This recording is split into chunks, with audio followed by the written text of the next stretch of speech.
মহাপ্রভু যখন গেলেন ওই গোদাবরী নদী তীরে, দেখছেন রাজা বেরোচ্ছেন। এইবার যখন রাজা নামছেন নদীর জলে, নাভি জলে দাঁড়িয়ে রাজা তর্পণ করছেন। আমরা পূর্বপুরুষের উদ্দেশ্যে তর্পণ করি, পূর্বপুরুষের আত্মা যাতে শান্তি পায়, সেই জন্য একটু জল, একটু তিল পূর্বপুরুষের উদ্দেশ্যে দিতে হয়, তাকে তর্পণ বলে। তর্পণ মানে খুশি করা, তৃপ্তি, তৃপ্তি থেকে তর্পণ।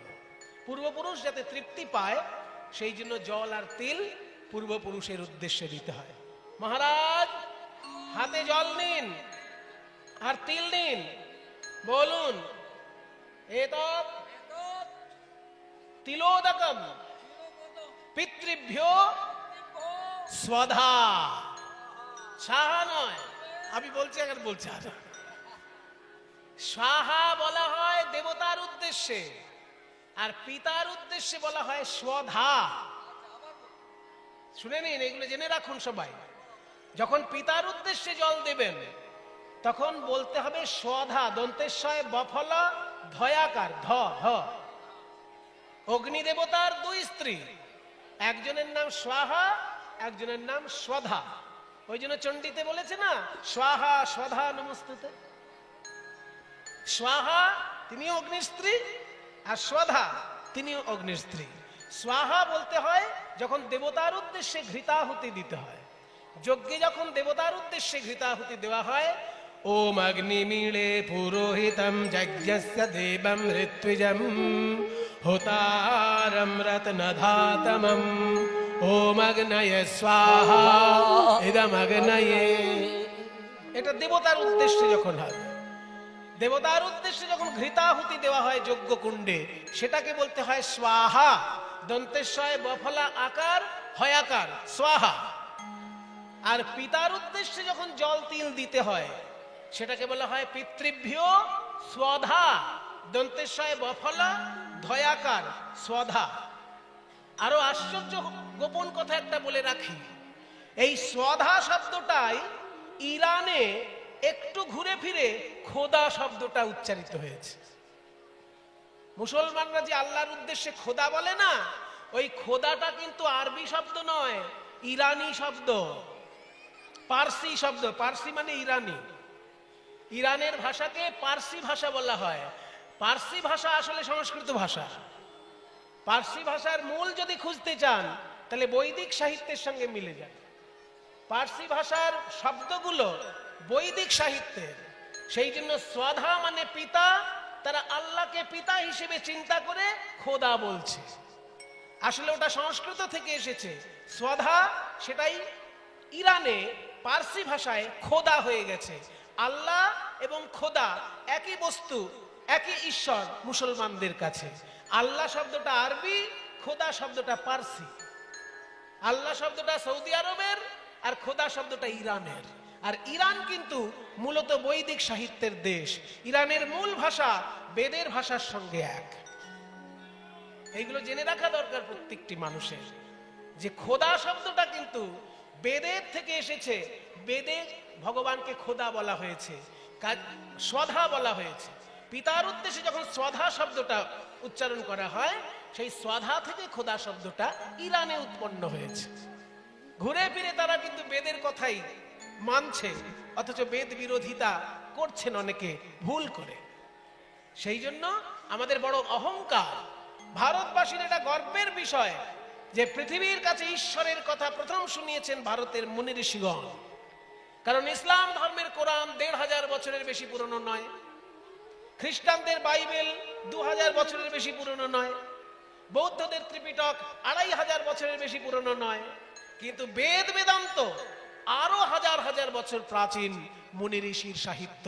কাজেই সেইটা পৃথিবীর মধ্যে সবার উপরে স্থান পায়।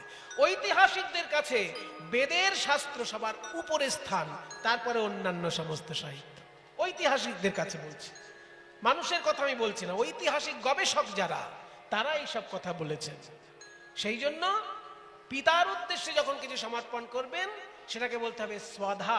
বলুন এতৎ তিলোদকম পিত্রে স্বধা। স্বধা ভালো করে বলুন। রোজ করার অভ্যাস নেই তো, ওই কালে ভদ্রে একবার করে ওই জন্য। তর্পণ এমন একটা জিনিস রোজ করতে হয়, ব্রাহ্মণদের এটা নিয়ম। এবার ব্রাহ্মণটা পালন করতে পারেন না, কেউ সময় পান না, আর কেউ জানেন না। হয় সে জানে না, না সময় পায় না, যে কোনো একটা তো হবে। হয় জানেই না যে প্রতিদিন তর্পণ করতে হয়, কিংবা সময় পায় না প্রতিদিন তর্পণ করার। কিন্তু এটা ব্রাহ্মণের নিয়ম যে যখনই আহ্নিকে বসবে সে পিতা, ঠাকুর দাদা, পূর্বপুরুষের উদ্দেশ্যে তর্পণ করবে। ওই জন্য বলা হয় আব্রহ্ম ভুবনাল্লোকা দেবর্ষি পিতৃ বান্ধবা তৃপ্যন্ত পিতর সর্বে মাতৃ মাতা মহাদয়া। সবাইকে একসঙ্গে স্মরণ করা হয় তর্পণে। আব্রহ্ম ভুবনাল্লোকা মানে ব্রহ্মা থেকে শুরু করে ভুবন পর্যন্ত যত লোক আছে সবাই যেন আমার জলের দ্বারা তৃপ্তি লাভ করে। আব্রহ্ম ভুবনাল্লোকা দেবর্ষি পিতৃ মানবা, দেবতা, ঋষি, পিতা এবং মানুষ সবাই যেন আমার জলের তর্পণে শান্তি পায়। তৃপ্যন্ত পিতর সর্বে, আমার পূর্ব পিতাগণ মানে আমার বাবা, ঠাকুরদা, তার বাবা, তার বাবা, তার বাবা, পিতৃগণ সবাই তৃপ্তি লাভ করুক। তৃপ্যন্ত পিতর সর্বে মাতৃ মাতা মহোদয়, এখানে মায়ের দিকটাও টেনে নেওয়া হলো যে মায়ের বাবা, তার বাবা, তার বাবা, তার বাবা, তারাও যেন আমার এই জলের দ্বারা তৃপ্তি লাভ করে। মাতৃ মাতা মহাদয়, এই হচ্ছে তর্পণের মূল মন্ত্র। আরো একটা সংক্ষিপ্ত মন্ত্র আছে যে আব্রহ্ম স্তম্ভ পর্যন্ত তৃপ্যন্তু, আব্রহ্ম স্তম্ভ পর্যন্ত মানে ব্রহ্মা থেকে শুরু করে একদম তৃণলতা পর্যন্ত সবাই যেন আমার এই তর্পণের জলে তৃপ্তি লাভ করে, তৃপ্তি লাভ করে, তৃপ্তি লাভ করে। এতটা আকর্ষণ রামানন্দ রায়ের যে মহাপ্রভু আর দূরে দাঁড়িয়ে থাকতে পারলেন না। যেখানে স্নান করে তর্পণ করছে রামানন্দ, ঠিক সেই নদীর তীরে মহাপ্রভু এসে দাঁড়িয়েছেন। আর যেই রামানন্দ রায় নদী তীরে ওঠার জন্য ঘুরেছে, অমনি মহাপ্রভুর মুখমণ্ডল পানে চেয়ে দেখছে যে না 100টা সূর্য একসঙ্গে উদয় হয়েছে। সূর্য শত সমকান্তি অরুণ বস, কে কে কে তুমি? দেহ কমল লোচন, সুবলিত প্রকাণ্ড দেহ কমল লোচন, কমল লোচন। একবার ছবিটা ভাবুন আপনারা। ওই এলাকার রাজা রামানন্দ জলে দাঁড়িয়ে তর্পণ করছেন, আর মহাপ্রভু নদী তীরে দাঁড়িয়ে আছেন। জল থেকে নদী তীরে ওঠার জন্য রাজা যখন তাকিয়েছে মহাপ্রভুর দিকে, মহাপ্রভুর গা থেকে এত জ্যোতি বেরোচ্ছে, মনে হচ্ছে 100টা সূর্যের জ্যোতি। চৈতন্য চরিতামৃত বলছে সূর্য শত সমকান্তি, সূর্য শত। অনেকে বলবে একটা সূর্যের দিকে আমরা তাকাতে পারি না, আর 100টা সূর্যের জ্যোতি যদি হয় তাকাবে কি করে? এখানে উত্তর দেওয়া হয়েছে সূর্যের দিকে আমরা তাকাতে পারি না, কারণ সূর্যের জ্যোতির সঙ্গে সূর্যের তাপও আছে, ভয়ঙ্কর তাপ। কিন্তু মহাপ্রভুর অঙ্গে যে জ্যোতি, সে তো ব্রহ্মজ্যোতি। সেখানে জ্যোতি আছে কিন্তু তাপ নেই। তাই রাজা এক মনে মহাপ্রভুর দিকে তাকিয়ে অবাক হয়ে গেল, এইরকম অসম্ভব জ্যোতিযুক্ত মহাপুরুষ কেই নেই। আস্তে আস্তে মহাপ্রভু তার জ্যোতি গুটিয়ে নিলেন। রামানন্দ যখন ধীরে ধীরে এগিয়ে এলো মহাপ্রভুর সামনে, মহাপ্রভু বলছে তুমি কি রামানন্দ? প্রভু কহে কহ কহ তুমি কি রামানন্দ? রায় কহে সেই আমি,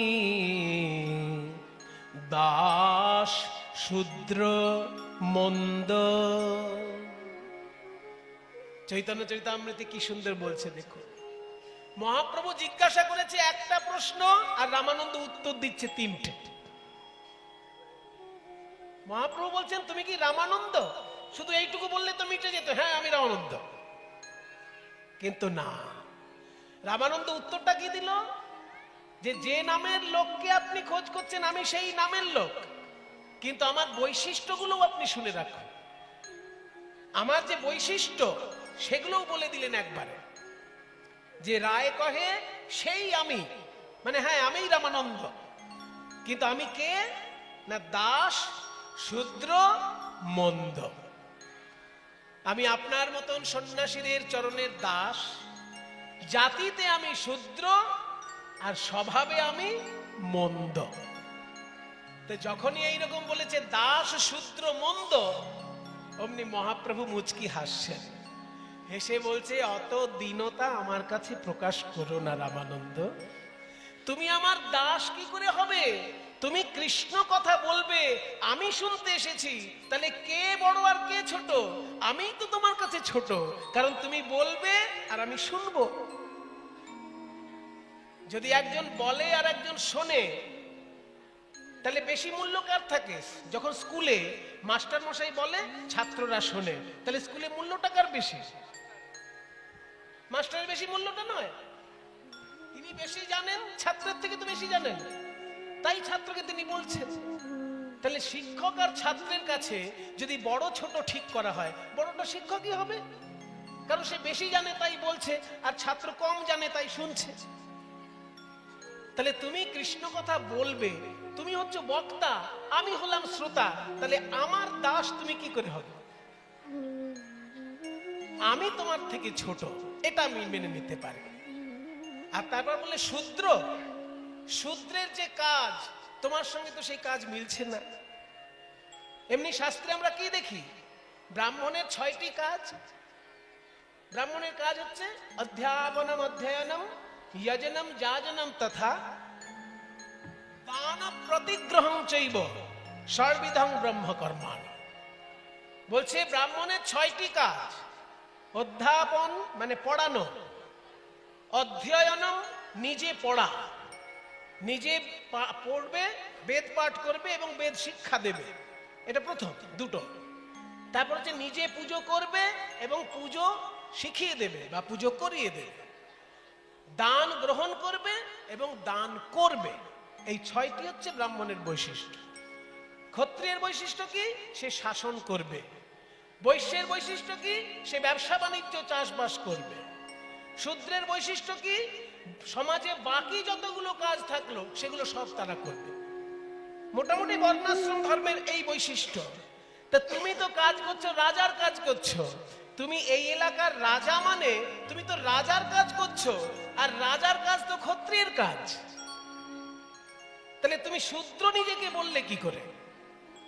রায় কহে সেই আমি দাস শূদ্র মন্দ।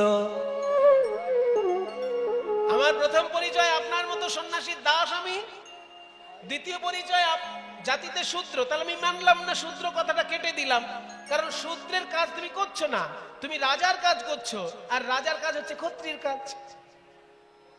আর ওই যে বলছো মন্দ, মন্দ মানুষ কখনো কৃষ্ণ তত্ত্ব জানতে পারে?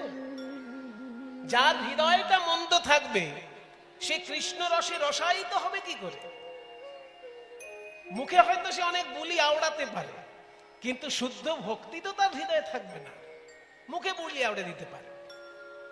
ওই যে বলছে না রূপ গোস্বামী পাদ, যে ভক্তি মুক্তি স্পৃহা যাবৎ পিশাচির হৃদি বর্ততে তাবৎ কৃষ্ণ সুখস্যাস্য কথামভ্যুদয় ভবে। বলছে যার হৃদয়ে ভোগ বাসনা রূপী পিশাচী বাস করবে, যার হৃদয়ে ভোগ বাসনা রূপী রাক্ষসী বাস করবে, সে কৃষ্ণ ভক্তির সুখ পাবে কি করে?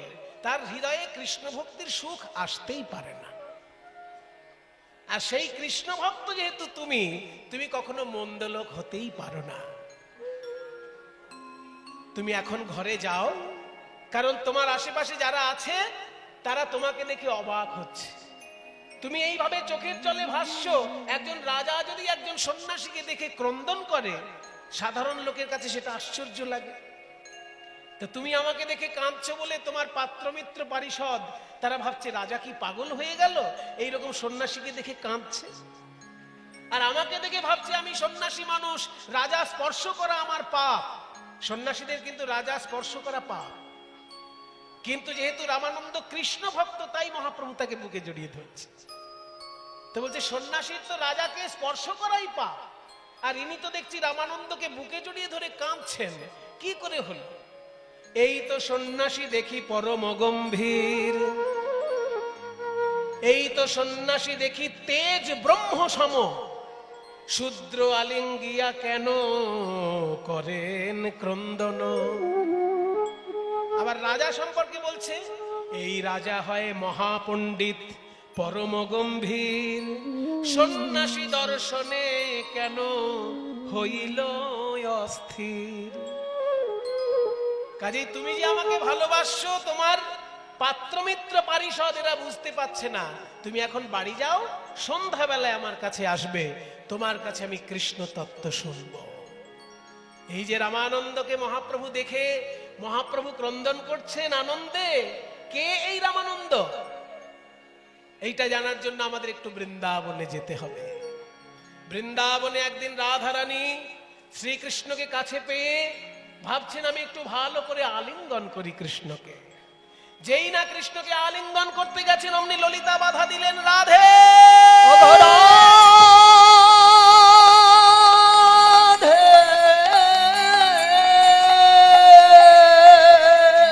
আলিঙ্গন ত্যাগ কর,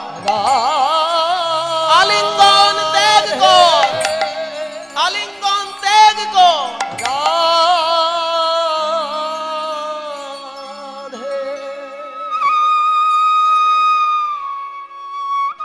যখনই সখী বাধা দিল, অমনি রাধারানী ক্রোধান্বিত হয়ে উঠলেন।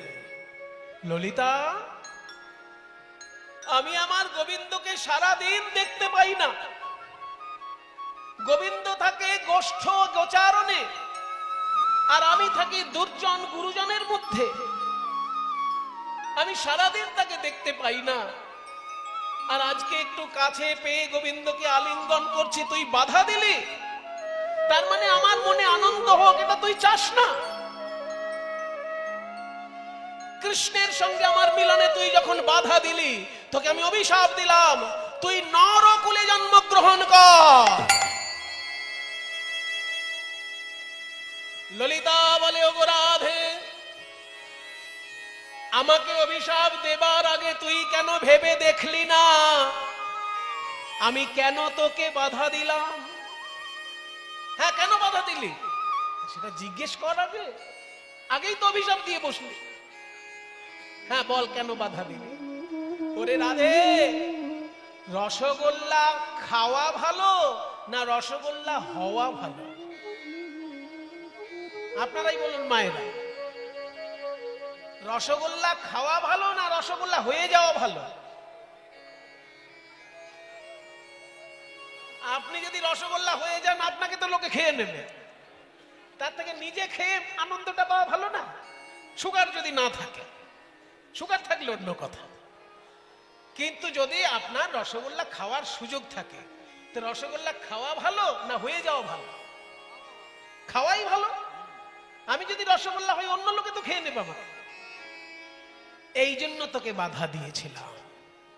তুই বুঝতে পারিসনি রাধে, কৃষ্ণকে তুই যখন গাঢ় আলিঙ্গন করছিস, কৃষ্ণ অঙ্গের সঙ্গে তোর অঙ্গটা মিশে একাকার হয়ে যাচ্ছে। দুটো মোমের পুতুল যদি এক জায়গায় করা হয় আর বাইরে থেকে যদি তাপ দেওয়া হয়, তাহলে কি হবে? মোমের পুতুল দুটো গলে গিয়ে এক জায়গায় হয়ে যাবে না? তেমনি তোর এই বিরহ তাপ এমন ভাবে প্রকাশ পাচ্ছে যে কৃষ্ণকে আলিঙ্গন করতে গিয়ে কৃষ্ণের সঙ্গে তুই মিলেমিশে একাকার হয়ে যাচ্ছিস। কিন্তু যদি তুই কৃষ্ণের সঙ্গে মিশে গিয়ে কৃষ্ণ হয়ে যাস, তাহলে কৃষ্ণের বাঁশি শুনবি কি করে? কৃষ্ণের রূপ দর্শন করবি কি করে? কৃষ্ণের গুণগান গাইবি কি করে? তুই কৃষ্ণ থেকে দূরে আছিস বলেই তো তার বাঁশি শুনতে পাচ্ছিস। তুই কৃষ্ণের সঙ্গে মিশে গেলে তো বাঁশিও শুনতে পাবি না, তাকে দেখতেও পাবি না। ঠিকই বলেছিস ললিতা, আমি যে আমার বধূর সঙ্গে মিশে যাচ্ছিলাম সেটা তো বুঝতে পারিনি। তোরা আমাকে বাধা দিয়ে ভালোই করেছিস। আমি যদি সত্যিই কৃষ্ণের সঙ্গে মিলেমিশে একাকার হয়ে যেতাম, তাহলে তো আমি কৃষ্ণের বাঁশি শুনতে পেতাম না, তার রূপ দেখতে পেতাম না। তাই তোরা আমায় বাধা দিয়ে ভালোই করেছিস। তবে যে আমি তোকে অভিশাপ দিয়ে দিলাম নরকুলে জন্ম হবে, নরকুলে তোর জন্ম হবে, তখন তুই হবি রামানন্দ রায়। আর আমি আমার কৃষ্ণের সঙ্গে মিলিত হয়ে গিয়ে রাধা কৃষ্ণের মিলিত তনু গৌরাঙ্গ রূপে জন্মগ্রহণ করব। ওই গোদাবরী নদী তীরে আমরা দুজন যখন এক জায়গায় হব, তখন আমরা দুজনাই কাঁদব, দুজনাই কাঁদব, কৃষ্ণ কৃষ্ণ কৃষ্ণ বলে দুজনাই কাঁদব, কৃষ্ণ কৃষ্ণ কৃষ্ণ বলে। ওই গোদাবরী তীর আলো করে কৃষ্ণ কৃষ্ণ কৃষ্ণ বলে, কৃষ্ণ কৃষ্ণ কৃষ্ণ বলে, কৃষ্ণ কৃষ্ণ কৃষ্ণ গোদাবরী তীর আলো করে কৃষ্ণ কৃষ্ণ আমরা দুজনাই দুজনাই কাঁদব। সেই ললিতা সখী কলিযুগে রামানন্দ, বিশাখা সখী কলিযুগে স্বরূপ দামোদর। মহাপ্রভু যখন কৃষ্ণ বিরহের কথা বলতেন, একদিকে স্বরূপ দামোদর, একদিকে রামানন্দ, দুইজনা সান্ত্বনা দিতেন আমার প্রাণ গৌর হরিকে। যদিও মতান্তর আছে, অন্য মতে বিশাখাই রামানন্দ, ললিতা স্বরূপ দামোদর। সেই ললিতা বিশাখাই কলিযুগে স্বরূপ দামোদর রামানন্দ রূপে এসেছে। এদিকে রামানন্দ যখন মহাপ্রভুকে দেখে রাজবাড়িতে ফিরে এসেছে, সারাটা দিন রামানন্দ আর রাজকার্যে মন দিতে পারছে না। কোন রাজনীতির কথাই আজকে তার ভালো লাগছে না, কারণ গৌরাঙ্গ রূপে তার মন হরণ হয়েছে। তাই প্রধানমন্ত্রী বললেন, মহারাজ আপনি বরং এক কাজ করুন, ওই সন্ন্যাসীকে দেখে এসে আপনার আর রাজকার্যে মন নেই, আজকে রাজকার্য আমি সামলে দিচ্ছি, আপনি সন্ন্যাসীর কথা চিন্তা করুন। জানলা দরজা বন্ধ করে রামানন্দ গৌরাঙ্গ মহাপ্রভুর রূপ চিন্তা করছে। কিবা ঢলো ঢলো কাঁচা অঙ্গের লাবণী, অবনী বহিয়া যায়।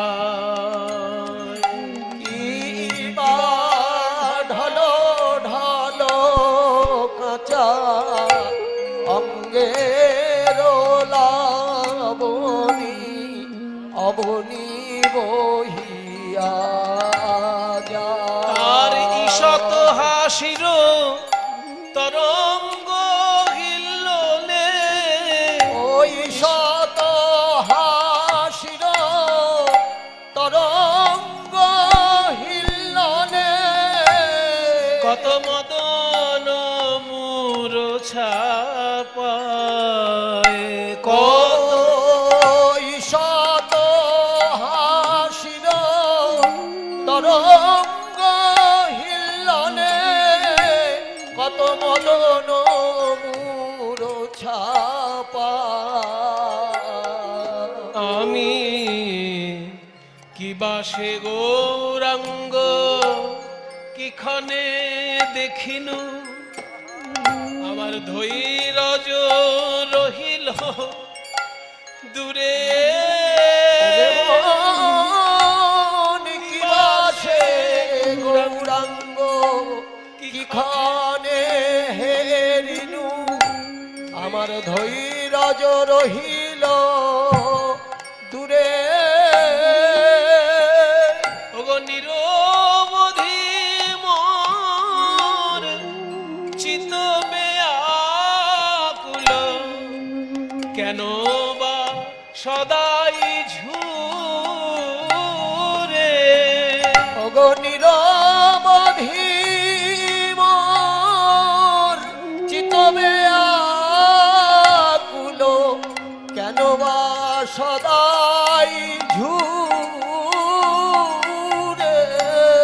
কেন গৌর বলে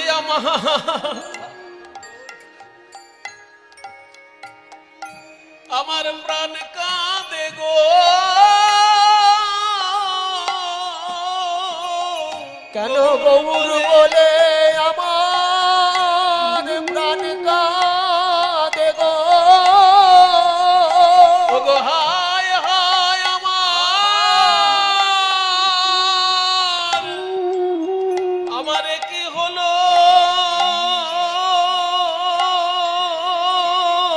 কেন গৌর বলে আমার প্রাণ কাঁদে গো, বলি হায় হায় আমার একই হলো, গৌর বলে আমার প্রাণ কাঁদে গো।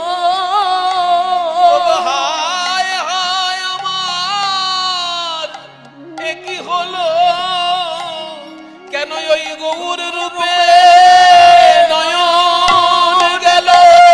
হায় হায় আমার কি হলো, রূপে নয়ন, বলি হায় হায় আমার কি হলো, নয়ন গেল, বলি হায় হায় আমার কি হলো, গৌর রূপে আমার প্রাণ কাঁদে গো। নিরবধি মন চিতবে আকুলো, কেন বা সদাই ঝুরে।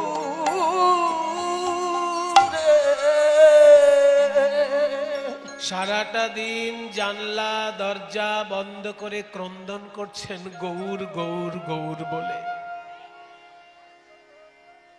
বিকাল বেলা যখন হয়ে গেছে, সন্ধ্যা নেমে পড়েছে, একজন পার্ষদকে সঙ্গে নিয়ে অতি সাধারণ পোশাকে, মাথায় সোনার মুকুট নয়, সারা গায়ে সোনার গয়না নয়, একটা সাধারণ ধুতি আর একটা সাধারণ চাদর গায়ে দিয়ে একজন শুধু পার্ষদকে সঙ্গে নিয়ে রাজা চলেছেন মহাপ্রভুর কাছে। সমস্ত গয়না খুলে ফেলেছে। গৌর সুন্দরের কাছে গিয়ে যখন দাঁড়িয়েছেন, গৌর সুন্দর বললেন, এসো রামানন্দ, তুমি রাজা, কিন্তু রাজকার্য ছেড়ে যখন তুমি কষ্ট করে আমার কাছে এসেছো, আমি যে উদ্দেশ্যে তোমার কাছে এসেছি সেই কথা সরাসরি তোমায় প্রশ্ন করব, কোনো ভূমিকায় আমি যাব না। প্রভু কহে বড় শ্লোক, সাধ্যের নির্ণয়, রায় কহে সধর্মাচরণে বিষ্ণু ভক্তি হয়। একদম সরাসরি প্রশ্ন আর উত্তর, কোনো ভূমিকা নয়, কারণ রাজার অনেক সময়ের দাম, আর মহাপ্রভুরও সারা দক্ষিণ ভারত ঘুরতে হবে, সময় নষ্ট করা নয়।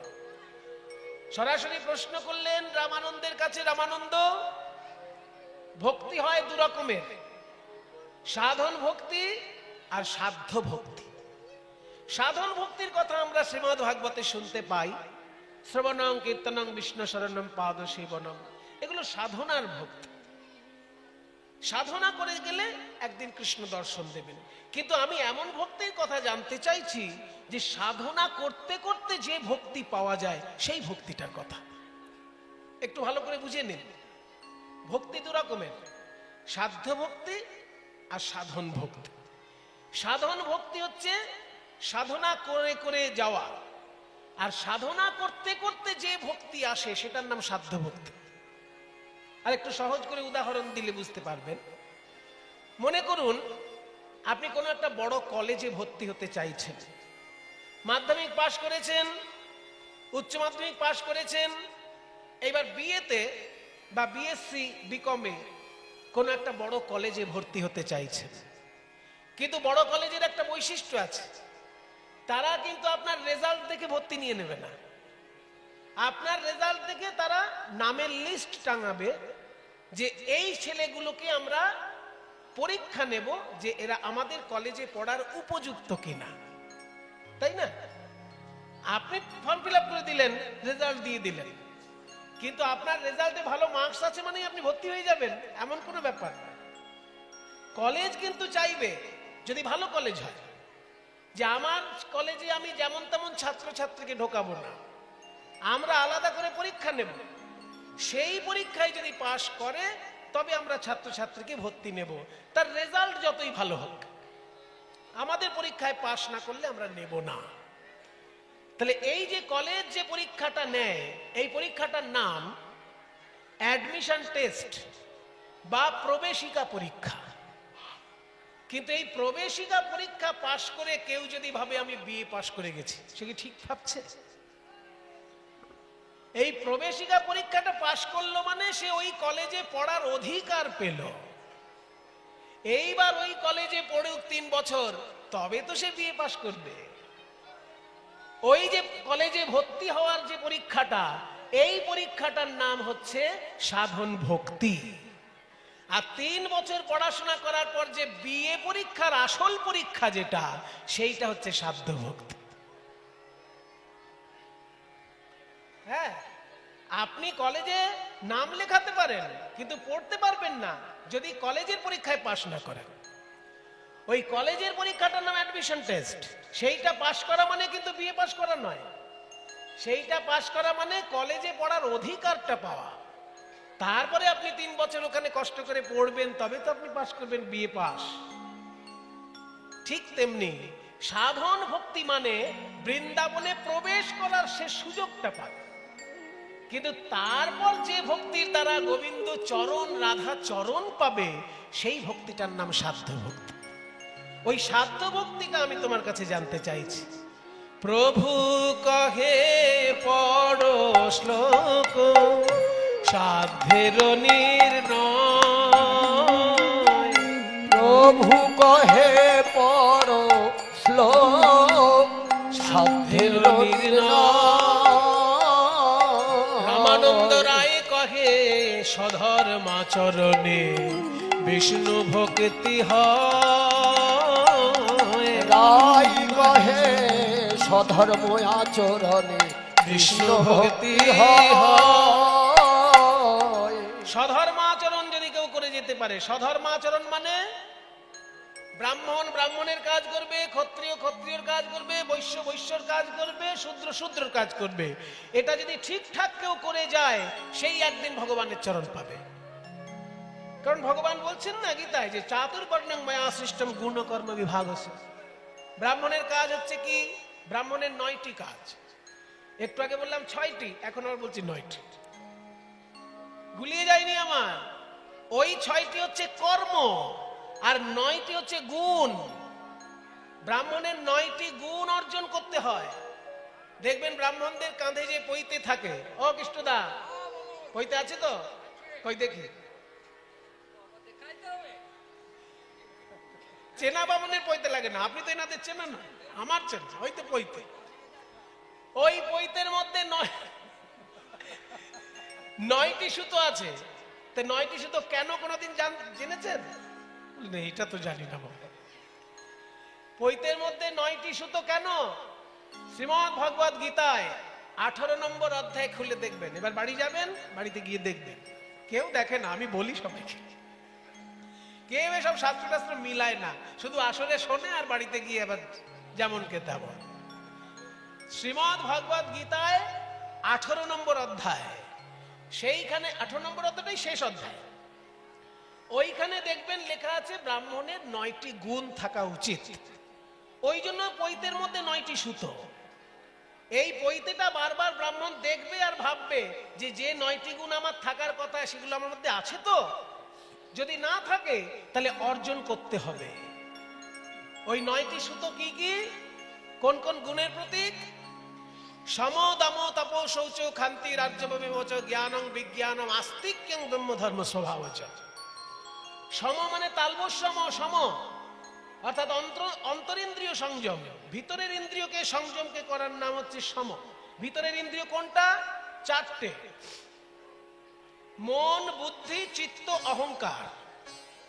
এই 4 রকমের ভিতরে ইন্দ্রিয় থাকে, যেগুলো ভিতরে থাকে। মন, বুদ্ধি, চিত্ত, অহংকার, এগুলোকে দমন করতে হয়, সেটার নাম সম।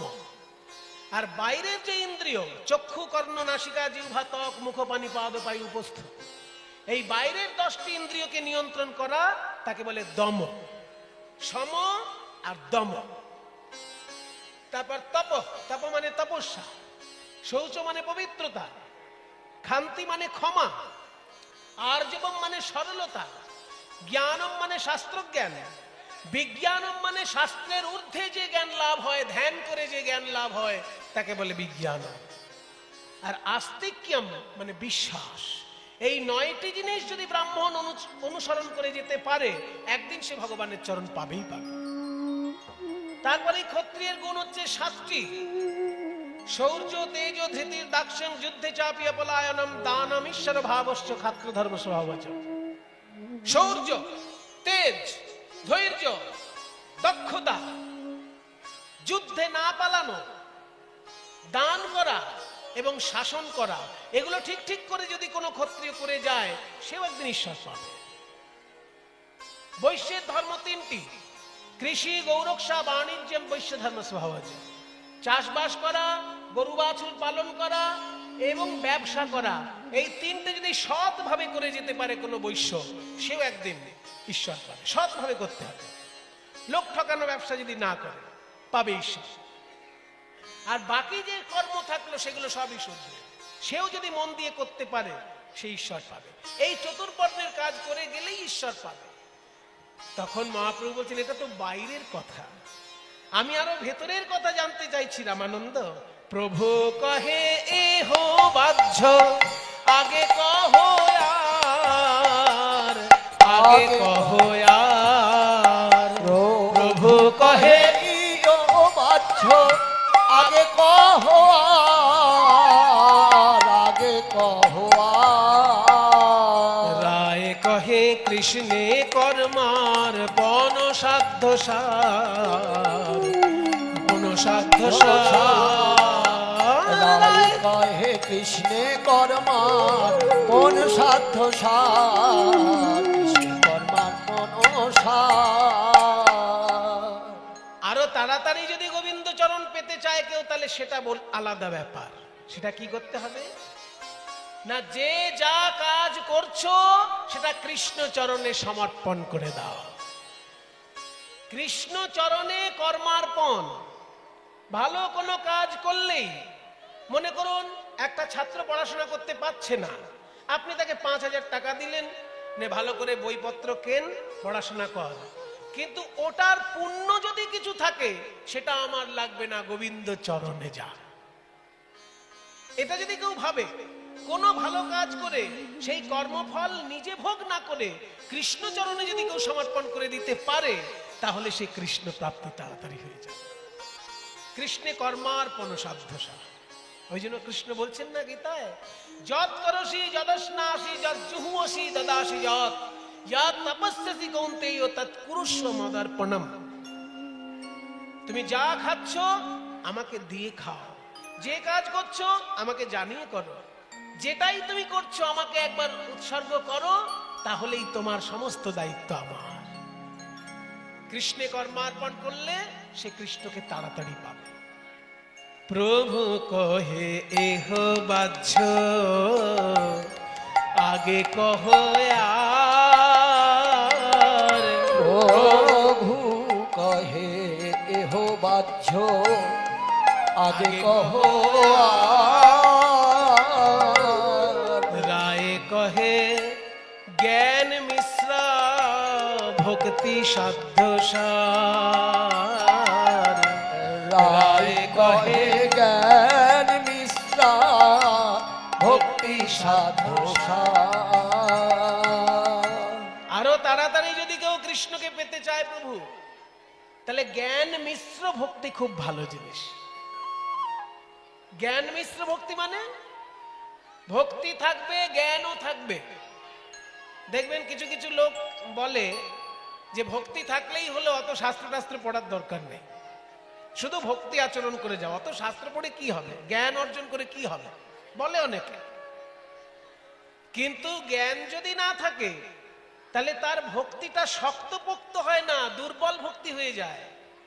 কারণ দুদিন পরেই কিন্তু পিছলে যেতে পারে সে।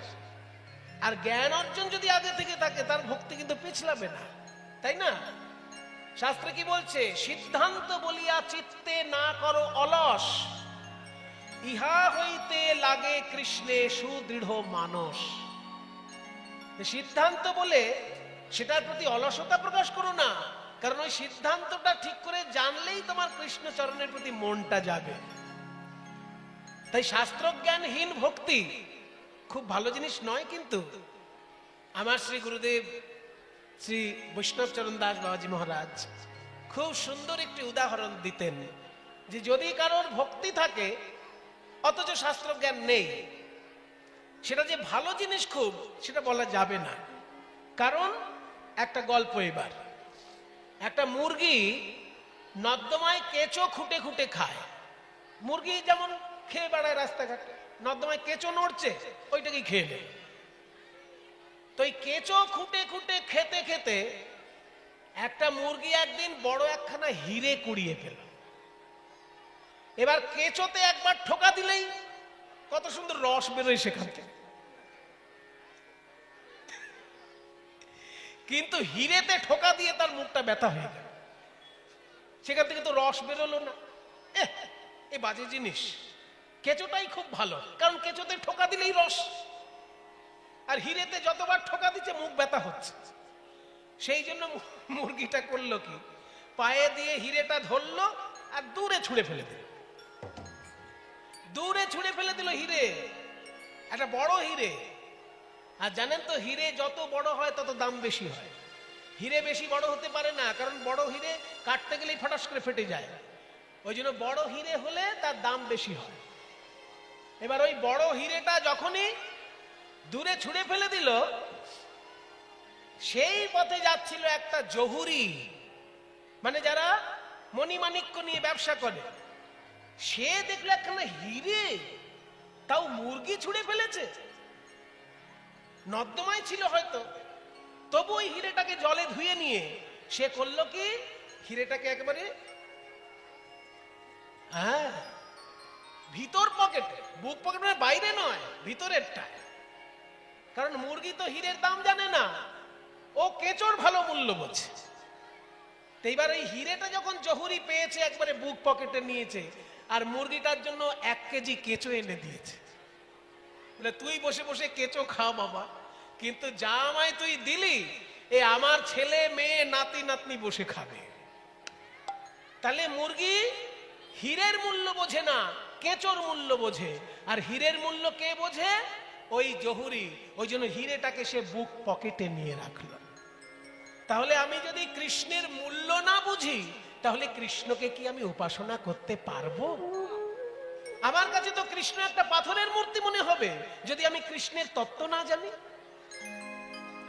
একটা সাধারণ পাথরের পুতুল আর একটা কৃষ্ণ মূর্তি, এর মধ্যে আমার কাছে কোনো পার্থক্য থাকবে যদি আমি কৃষ্ণের তত্ত্ব না জানি? আমি যদি জানি যে কৃষ্ণ হচ্ছেন সচ্চিদানন্দ বিগ্রহ, অনাদিরাদি গোবিন্দ সর্বকারণ কারণম, এই তত্ত্বটা যদি আমি জানি, তবে তো আমি ওই কৃষ্ণ মূর্তিকে পুজো করতে পারবো। আর তা নাহলে একটা পাথরের পুতুল আর একটা পাথরের কৃষ্ণ মূর্তি দুটোই তো আমার কাছে সমান হয়ে যাবে। তাই জ্ঞান মিশ্র ভক্তি হচ্ছে সেরা ভক্তি। প্রভু কহে ইহো বাহ্য আগে কহয়া, প্রভু কহে ইহো বাহ্য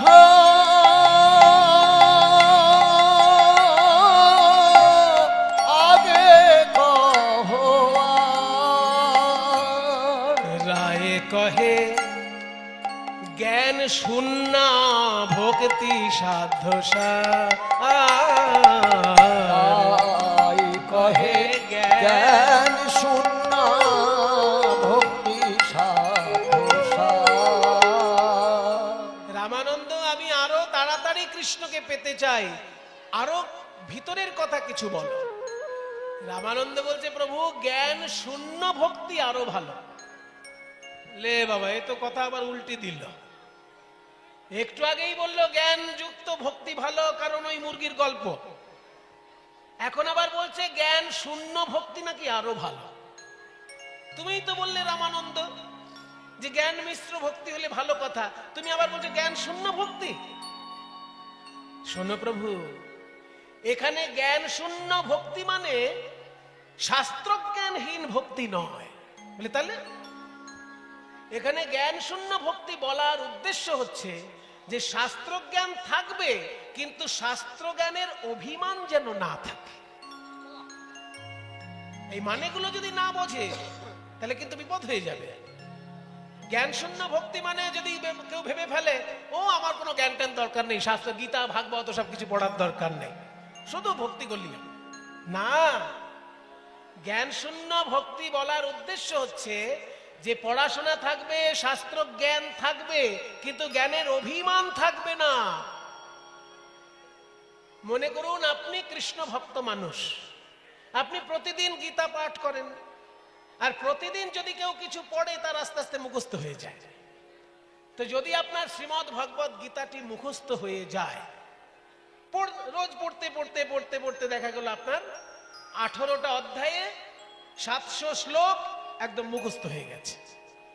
এবার আপনার মুখস্থ হয়ে গেছে বলে আপনি যদি রাস্তায় লোকের কলার ধরে বলেন, এই বেটা আমার সারা গীতা মুখস্থ, তুই কটা মুখস্থ করতে পেরেছিস?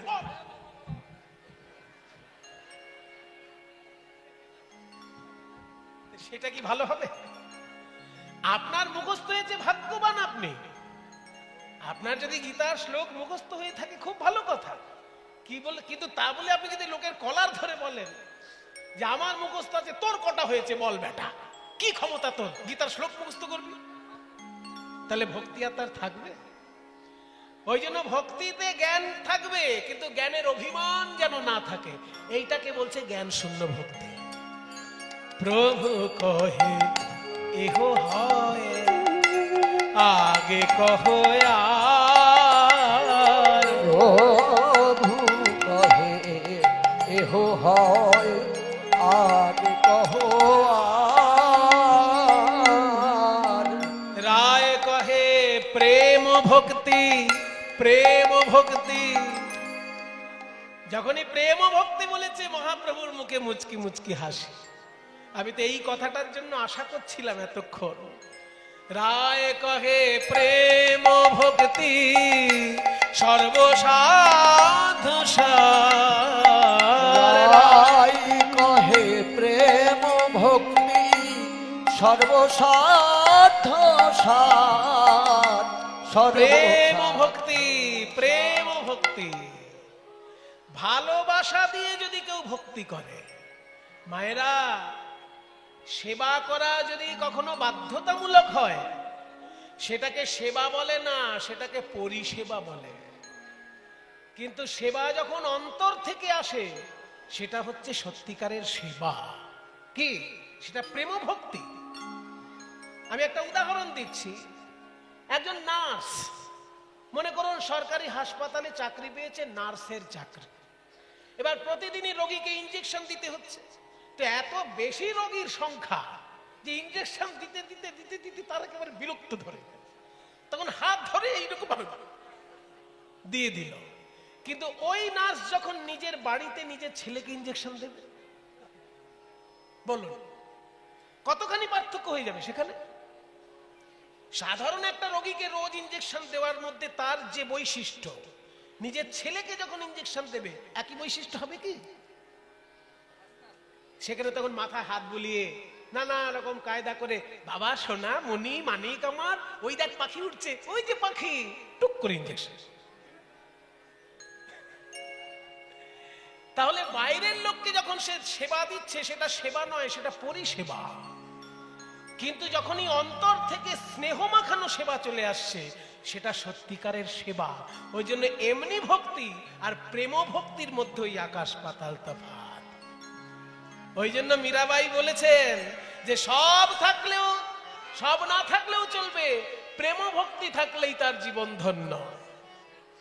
साधन करना चाहिए रे मनवा, भजन करना चाहिए, साधन करना चाहिए मनवा, भजन करना चाहिए, साधन करना चाहिए रे मनवा, भजन करना चाहिए, प्रेम लगाना,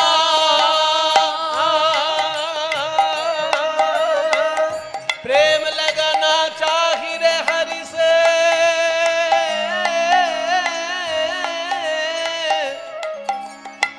प्रेम लगाना चाहिए रे हरि से, आह प्रीत लगाना चाहिए, प्रेम लगाना चाहिए रे हरि से, प्रीत लगाना चाहिए, प्रेम लगाना चाहिए रे हरि से प्रीत लगाना चाहिए, साधन करना चाहिए मनवा भजन करना चाहिए, साधन करना चाहिए रे मनवा भजन करना चाहिए। तुलसी पिंदने हरि मिले तो, तुलसी पिंदले हरि मिले तो, मैं पिंदु कुंदा और झाड़। तुलसी पिंदले हरि मिले तो, मैं पिंदु कुंदा और झाड़। তুলসী মালা পড়লে যদি হরি পাওয়া যায় তাহলে আমি তুলসী গাছের ঝাড় পড়ব। আস্তে মীরাবাই বলছে তুলসী মালা পড়লে যদি হরি পাওয়া যায় তাহলে আমি তুলসী গাছের ঝাড় পরে ঘুরবো, আরো তাড়াতাড়ি হরি পাবো। এই কথাটা শুনে কিন্তু যারা তুলসী মালা পরে না তাদের খুব আনন্দ হচ্ছে। কিছু মনে করবেন না, মনে করুন বৌমা আর শাশুড়ি একসঙ্গে কীর্তন শুনতে এসেছে, এবার শাশুড়ির গলায় তুলসী মালা আছে, বৌমার গলায় নেই। এবার এই কথাটা শুনে বৌমা খুব খুশি হয়ে শাশুড়ির দিকে তাকিয়ে বলবে, তাই না? বৌমা তখন শাশুড়ির উদ্দেশ্যে মানে কেমন দিল এইটা বলবে। তাহলে মীরাবাই যে বলছে তুলসী মালা পড়লে হরি পাওয়া যদি যায় তাহলে আমি তুলসী ঝাড় পরবো, তার মানে কি তুলসী মালার বিরোধিতা করলেন উনি? কৃষ্ণ ভক্ত হয়ে তো উনি সেটা করতে পারেন না। তুলসী মালা আমরা কেন পড়ি? তুলসী হচ্ছে কৃষ্ণ প্রেয়সী। কৃষ্ণ প্রেয়সীকে যদি আমরা কণ্ঠে ধারণ করি কৃষ্ণ একদিন দেখা দেবেই, এইটা আমাদের আশা। সিনেমায় দেখেন না, গুন্ডার দল যখন নায়ককে খুঁজে পায় না তখন নায়িকাকে ধরে নিয়ে চলে যায়, নায়িকাকে ধরে নিয়ে চলে যায়, আর ওই নায়িকার গন্ধে গন্ধে নায়ক মোটরসাইকেল নিয়ে ঠিক হাজির হয়ে যায়। ওই জন্য তুলসীকে বলা হচ্ছে কৃষ্ণ প্রেয়সী। সে যদি আমার কণ্ঠে থাকে কোনো না কোনো দিন কৃষ্ণ আসবে। তাহলে মীরাবাই ওরকম বললো কেন আমি ঝাড় পরে ঘুরবো? আসলে মীরাবাইয়ের বলার লক্ষ্য আলাদা। উনি বলছেন তুলসী মালাটাই শেষ কথা নয়, ওটা শুরুতে হতে পারে। তুলসী মালা তোমার কণ্ঠে থাক, কিন্তু হৃদয়ে যেন প্রেম থাকে, এইটা বলার উদ্দেশ্য। तुलसी पिंधने से हरी मिले तो मैं पिंदु कुंदा और झाड़। पत्थर पूजले हरि मिले तो मैं पूजू पहाड़। तिरन भखन के हरी मिले तो,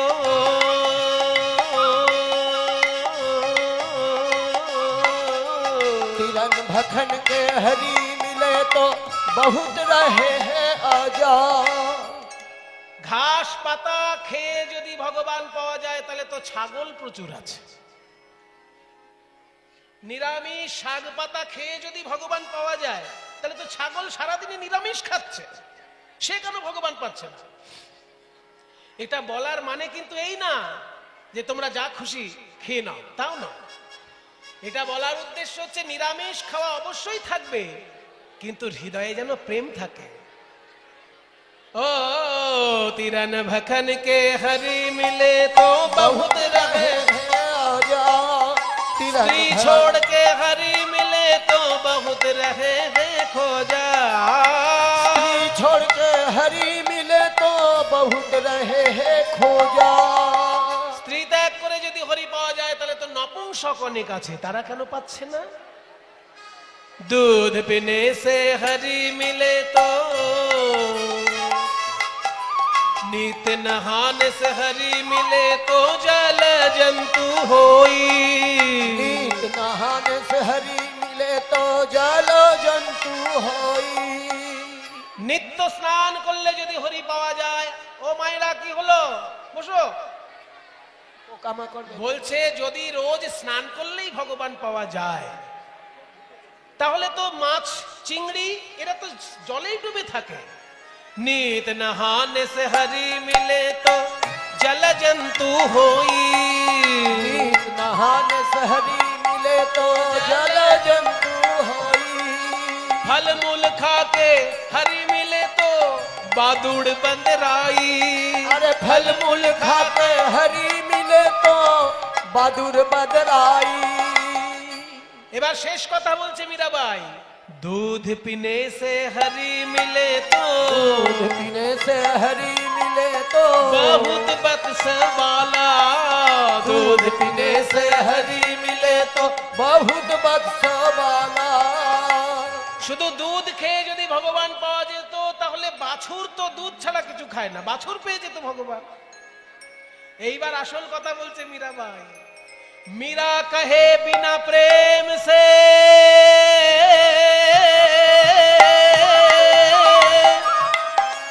मीरा कहे बिना प्रेम से ना मिले नंद लाला। मीरा कहे बिना प्रेम से ना मिले नंद लाला। ना ही मिले नंद लाला, नहीं मिले नंद लाला। साधन करना चाहिए मनवा, भजन करना चाहिए, साधन करना चाहिए मनवा, भजन करना चाहिए। नानोपचार कृत पूजन मार्त बंधो, प्रेम नैव भक्त हृदय सुख विद्रुतं स्यात्। जावदक्षुदसति जठरे जरठा पिपाशा, तावत सुखाय भवतो ननु भक्ष्यपेये। এই যে সংস্কৃত কবিতাটা শোনালাম, এটা রামানন্দ রায়ের রচনা। এই প্রসঙ্গে উনি বলেছেন, নানোপচার কৃত পূজন মার্ত বন্ধো। নানা রকমের উপচার দিয়ে যদি কেউ ভগবানের সেবা করে, ওই উপচারের প্রতি ভক্তের নজর থাকে না, ভক্তের নজর থাকে আমি যেন প্রেম দিয়ে ভগবানকে ডাকতে পারি। উপচার একটু রাখতে হয়, সেই জন্য রাখা। প্রেমটাই ভক্তের কাছে আসে। প্রেম নৈব ভক্ত হৃদয়ম সুখ বিদ্রুতং স্যাৎ। প্রেম নৈব ভক্ত হৃদয়ম সুখ বিদ্রুতং স্যাৎ। এবার উদাহরণ দিচ্ছে, यावत क्षुदसति जठरे जरठा पिपाशा। বলছে পেটে যদি খিদে থাকে তবেই খাবার ভালো লাগে, কণ্ঠে যদি তৃষ্ণা থাকে তবেই পিপাসা ভালো লাগে, তেমনি হৃদয়ে যদি প্রেম থাকে তবেই তার কাছে কৃষ্ণ ভালো লাগে। भक्तिरस कृष्ण भक्तिरस भावितामति, क्रियता यदि पुतोऽपि लभ्यते, तत्र लोल्यमपि मूल्यमेकलं, जन्मकोटिषु कृतैर्न लभ्यते। कृष्ण भक्तिरस भावितामति, क्रियतां यदि कुतोऽपि लभ्यते, तत्र लोल्यमपि मूल्यमेकलं, जन्मकोटिषु कृतैर्न लभ्यते। कृष्ण भक्तिरस भावितामति। এটাও রামানন্দ রায়ের লেখা শ্লোক। বলছে কৃষ্ণ রসে রসায়িত মন যদি কোথাও কিনতে পাও প্রভু কিনে নাও। সেখানে কৃষ্ণকে ভালোবাসার লোভটাই হচ্ছে একমাত্র মূল্য। তবে সেই মূল্য কোটি জন্মের স্বীকৃতি থাকলেও নাও পাওয়া যেতে পারে। লোভটাই আসল কথা। আমি ভগবানকে ভালোবাসবো, এই লোভ থাকলেই তার হৃদয়ে প্রেম নেমে আসবে। বাহ! প্রভু কহে ইহো হয়, আগে কহো আর। প্রভু কহে ইহো হয়, আগে কহো আর। কহে দাস্য প্রেম সর্বসাধ্য সার। কহে দাস প্রেম সর্বসাধ্য সার। ভগবানকে যদি কেউ প্রভু ভাবতে পারে আর নিজেকে যদি তার দাস সেবক ভাবতে পারে, সেই ভাবনাটা আরো উচ্চ স্তরের প্রভু। এই দাস্য ভাব অনুসারে সর্বশ্রেষ্ঠ আসনকার হনুমানজি। হনুমানজি এমন সেবক, বিশ্ব ব্রহ্মাণ্ডে ওইরকম সেবক পাওয়া যাবে না। লক্ষণের শরীর খারাপ হয়েছে, গাছে আছে ওষুধ, সেই গাছটা কোথায় আছে? একটা পর্বতে আছে। পর্বতে গাছটা খুঁজে পেল না বলে পুরো পর্বতটা তুলে নিয়ে চলে এলো। এইরকম সেবক পাবেন? এমন চাকর পাওয়া যাবে? বাবা যা তো বাবা, একটা ওষুধ নিয়ে আয় তো। এবার ওষুধের দোকানে গিয়ে দেখলো দোকানদার ওষুধ খুঁজে পাচ্ছে না। দোকানদার বললো আমার দোকানে ওষুধটা আছে কিন্তু খুঁজে পাচ্ছি না। তখন এমন সেবক কি পাবেন যে পুরো দোকানটা উপড়ে নিয়ে চলে আসবে? পাওয়া যাবে না এরকম সেবক। কিন্তু এইরকম সেবকই হচ্ছেন হনুমানজি। ওই জন্য হনুমানের মধ্যে দেখবেন শক্তি আর ভক্তির অপূর্ব মিলন। কারণ যখন ওষুধ খুঁজে পেল না, পুরো পাহাড়টাই তুলে নিয়ে চলে এলো। যে পাহাড়ের মধ্যে তো ওষুধ থাকবে, গাছটা আমি নাই চিনতে পারি। এই হচ্ছে সেবক। এইরকম সেবক হতে পারলে সে ভগবানকে তাড়াতাড়ি পায়। প্রভু কহে ইহ হয়, আগে কহ আর। প্রভু কহে ইহ হয়, আগে কহ। রামানন্দ রায় কহে সখ্য প্রেম। সখ্য প্রেম মানে বন্ধুত্ব রূপী ভালোবাসা। সর্বসাধ্য রাই কহে সখ্য প্রেম, সর্বসাধ্য সার, সর্বসাধ্য সার। রামানন্দ হনুমান শ্রী রামচন্দ্রকে ভালোবাসেন, সেটাও ভালোবাসা। আবার শ্রীরাম সুদামও শ্রীকৃষ্ণকে ভালোবাসে, সেটাও ভালোবাসা। তাহলে তুমি শ্রীরাম সুদামের ভালোবাসাটা হনুমানের ভালোবাসার থেকে শ্রেষ্ঠ কেন বলছো? প্রভু হনুমান হচ্ছেন সেবক, কিন্তু বন্ধু নয়। সেবকের থেকেও বন্ধুর মধ্যে অন্তরঙ্গতাটা বেশি হয়। শ্রীরাম সুদাম যখন কৃষ্ণের সেবা করে, পরে আবার আশা করে কৃষ্ণও আমাদের সেবা করবে। এটা কিন্তু দাস্যরসে সম্ভব নয়। যখন শ্রীরাম সুদাম কৃষ্ণকে কাঁধে করছে, আবার একটু পরেই কৃষ্ণ শ্রীরাম সুদামকে কাঁধে করছে। এই জন্য সখ্য প্রেমটা দাস্য প্রেমের থেকে বেশি ভালো, কারণ সেখানে সংশয়, সংকীর্ণতা এগুলো থাকে না, খোলামেলা ভালোবাসা। সখা শুদ্ধ সখ্যে করে স্কন্ধে আরোহণ। বলে তুমি কোন বড় লোক, তুমি আমি সম। তুমি কোন বড় লোক, তুমি আমি সম। এই জন্য সখ্য রসটা দাস্য রসের থেকে শ্রেষ্ঠ।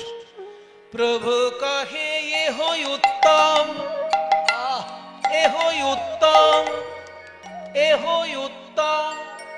এর আগের গুলো কি বলেছিল? ইহ বাহ্য, ইহ বাহ্য, ইহ বাহ্য। তারপর তিনবার বললেন এহ হয়, এহ হয়, এহ হয়। স্টেপ বাই স্টেপ এগোচ্ছে। প্রথম চারবার বললেন ইহ বাহ্য, তারপর তিনবার বললেন ইহ হয়। এবার সখ্য রসের কথা যেই শুনলেন, অমনি বলছেন এহ উত্তম। আর বলছে না বাহ্য, আর বলছে না এহ হয়, বলছে এটা তো উত্তম। কিন্তু আরো কাছে কি করে কৃষ্ণকে পাবো?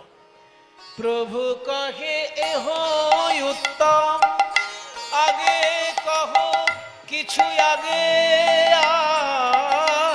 আর। প্রভু কহে ইহ হয়, আগে কহ। রায় কহে বাৎসল্য প্রেম, সর্বসাধ্য রাই কহে বাৎসল্য প্রেম, সর্বসাধ্য সার, সর্বসাধ্য সার। বাৎসল্য প্রেম কাকে বলে রামানন্দ? প্রভু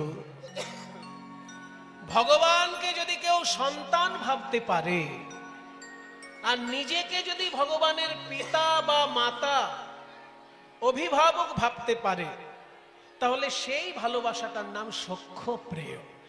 বাৎসল্য প্রেম।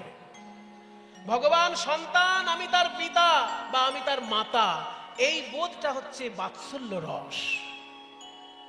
এটা বন্ধুত্ব থেকেও ভালো, আরো ভালো বলছো? হ্যাঁ প্রভু। কেন ভালো? কেন? ওই যে বললাম, মা যশোদা কৃষ্ণকে বুকে নিয়ে দুগ্ধ পান করিয়ে সেবা করতে পারছে, সেটা কি শ্রীদাম সুদাম কোনো জীবনে পারবে? বুকের স্নেহরস গোপালকে পান করাচ্ছেন মা যশোদা, এটা তো বাৎসল্য রসেই সম্ভব প্রভু। আরো শুনবে, একদিনকে নন্দ মহারাজ গরুর দুধ দুইছে আর বলরামকে বলছে, এই নে দুধের কলসিটা ঘরে রেখে আয়। তো দুধের কলসিটা মাথায় নিয়ে যখন বলরাম যাচ্ছে, তখন কৃষ্ণ এসে নন্দরাজাকে বলছে, বাবা তুমি দাদা বলাইকে তো এত সুন্দর একটা কাজ দিলে, আমাকে একটা কাজ দাও। নন্দরাজা বলছে, গোপাল তুই বড় হ, তখন কাজ করবে। না, আমি এখনই কাজ করব। দাদা বড়, ওকে বড় কলসি দিয়েছ, বড় কাজ দিয়েছ, আমি ছোট, আমাকে ছোট কাজ দাও। ছোট কাজ করবি? হ্যাঁ করব। তাহলে এক কাজ কর, আমার এই পাদুকা দুটো কাদা মাখামাখি হয়ে খুব ভারী হয়ে গেছে, এই পাদুকা পরে আর ঘরে যাওয়া যাবে না, এই পাদুকা দুটো তুই ঘরে রেখে আয়। এটা তো বাৎসল্য রস বলেই সম্ভব প্রভু। কোন ভক্ত ভগবানকে বলতে পারবে আমার পাদুকাটা নিয়ে যা? যেহেতু কৃষ্ণকে ছেলে মনে করছে তাই তো বলতে পারছে। যেমন পাদুকাটা কাদা মাখামাখি হয়ে গেছে, ভারী হয়ে গেছে, ওটা পড়তে পারছি না, ওটা ঘরে রেখে আয়, মা ধুয়ে দেবে। এইবার ওই পাদুকা দুটি, কাদা মাখা পাদুকা, যখন পাদুকা দুটি নন্দ দিল গোপালের হাতে, গোপালের হাতে, ভক্ত বৎসল গোবিন্দ আমার সেই পাদুকা তুলে নিল মাথে। পাদুকা দুটো যখনই তুলে নিয়েছে নিজের মাথায়, বলাই দাদার উদ্দেশ্যে বলে, ওগো বলাই দাদা, তুমি বড় তাই বড় কাজ পেলে, আর আমার ভাগ্য ভালো তাই আমি কেমন কাজ পেলাম দেখো।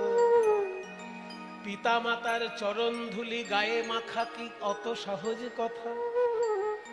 আজকে পিতানন্দের পাদুকা মাথায় নিয়ে যাচ্ছি, এই দেখো এই কাদা জল আমার বাবা নন্দ রাজার চরণ ধুলায় আমার সারা গায়ে ঝরে পড়ছে। এই দেখো আমি ভক্তের পদ ধুলায় স্নান করেছি,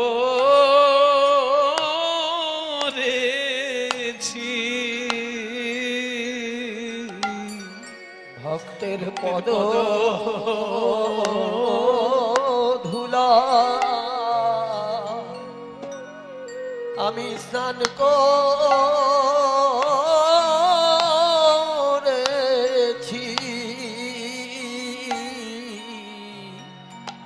ভক্তের পদ ধুলা আমি স্নান করেছি।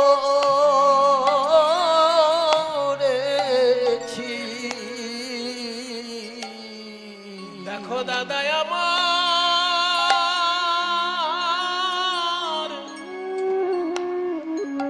আমার সৌভাগ্য দেখো,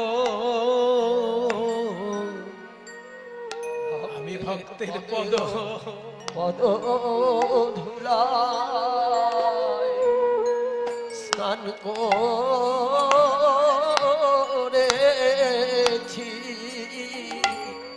বলি দেখো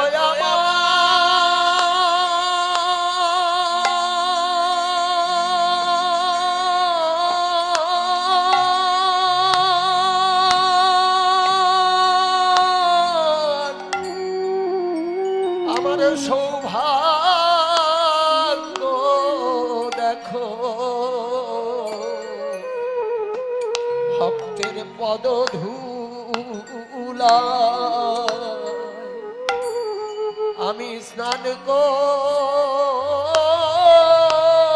করেছি।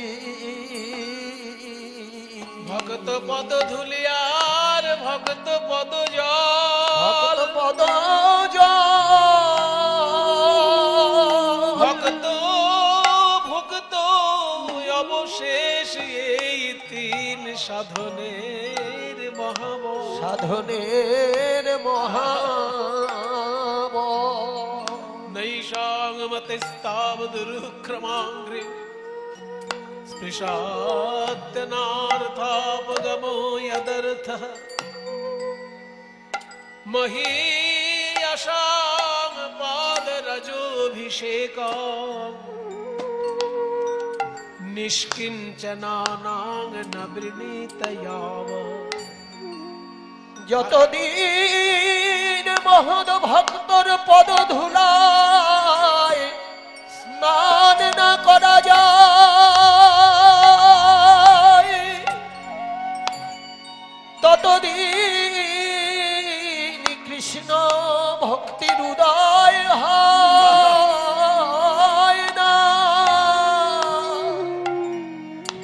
ভক্ত পদ ধুলিয়ার ভক্ত পদ জল, ভক্ত ভুক্ত শেষ এই তিন সাধনের মহাবল। বাৎসল্য রস, বাৎসল্য রসে ভগবানকে কি কাজ করাচ্ছে দেখো। পিতার পাদুকা হাসি মুখে আমার গোপাল বয়ে নিয়ে যাচ্ছে ঘরে। এটা কি বাৎসল্য রস ছাড়া সম্ভব? গৌর সুন্দর ভাবের আবেশে ডুবে গিয়ে নয়ন জলে ভাসছেন রামানন্দ। তোমার মুখেতে অপূর্ব অমৃত নদী বইছে, অপূর্ব অমৃত নদী বহে তোমার মুখে। প্রভু কহে এহ উত্তম, আগে কহ আর।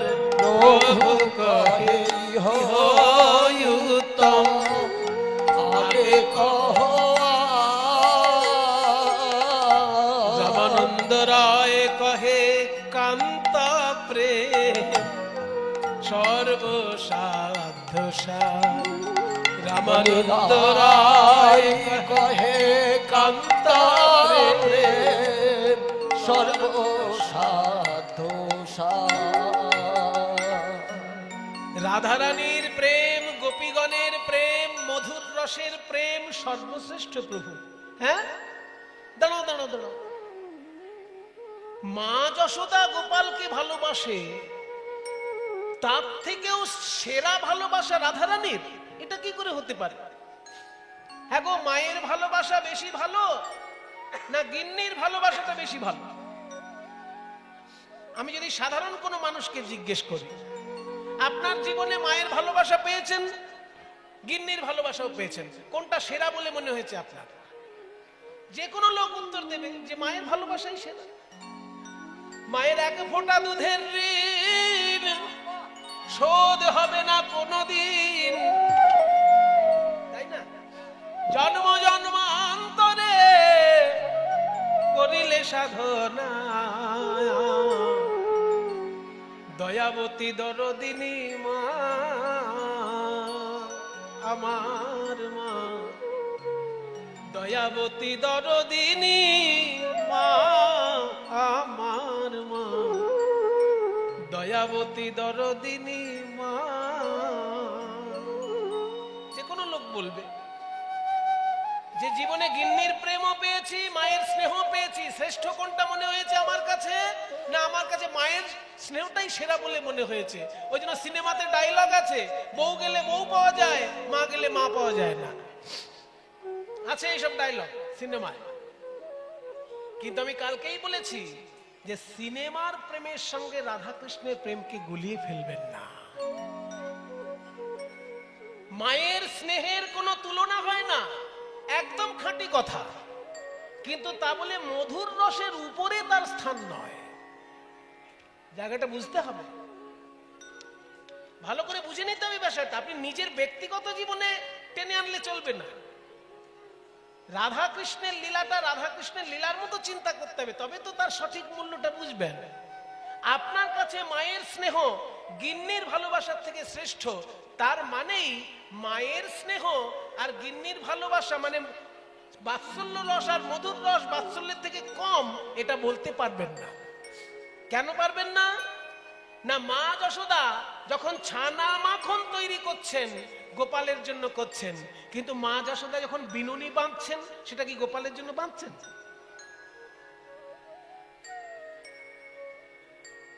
মা যশোদা যখন চোখে কাজল দিচ্ছেন সেটা কি গোপালের জন্য দিচ্ছেন? সেটা নন্দ রাজার জন্য দিচ্ছেন। তাহলে মা যশোদার যে স্নেহ সেটা গোপালের জন্য কিন্তু একটা সীমিত জায়গায় থাকছে, সম্পূর্ণটা তার গোপালের জন্য নয়।